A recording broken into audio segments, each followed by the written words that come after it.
നിങ്ങൾ എന്ത് ഉപാസന ചെയ്താലും ലക്ഷ്യത്തെ മറക്കരുത്. ലക്ഷ്യം എന്താണ്? ആത്മസ്വരൂപമാണ്.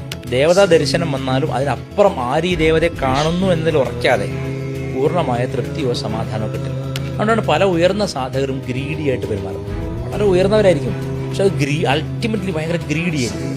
അത് ഗുരുവായൂരപ്പ ഒക്കെ വിളിച്ചാലും എൻ്റെ ഗുരു അമ്മ ഒരു വളരെ മനോഹരമായ ഉദാഹരണം പറഞ്ഞു. കഴുകൻ വളരെ ഉയരത്തിൽ പറക്കുന്നൊരു പക്ഷിയാണ്, പക്ഷെ അതിൻ്റെ കണ്ണ് എപ്പോഴും താഴെ ഭൂമിയിൽ ചീഞ്ഞ ശവം ഉണ്ടോയെന്നാണ് നോക്കുന്നത്. ഉയർന്ന വാക്കുകൾ പറഞ്ഞുകൊണ്ടോ ഉയർന്ന തത്വങ്ങൾ പറഞ്ഞതുകൊണ്ടോ കാര്യമില്ല. പ്രവൃത്തിയാണ് ഭക്തിയുടെ അഭിവ്യക്തി. Your actions speak more than what you speak. Your actions are the alter ego of your devotion. നിങ്ങളുടെ ഭക്തി എത്ര നല്ലതാണെന്ന് കാണിക്കുന്നത് നിങ്ങളുടെ പ്രവൃത്തിയാണ്. കഴുകനെ പോലെ ആവാതിരിക്കുക. കഴുകൻ ഉയർന്നു പറക്കുന്നതുകൊണ്ട് അത് ഗംഭീരം ആൾക്കാർ തോന്നാം. അതിന്റെ കണ്ണെവിടെയാണ്? ചീഞ്ഞ ശവം ഉണ്ടെന്ന്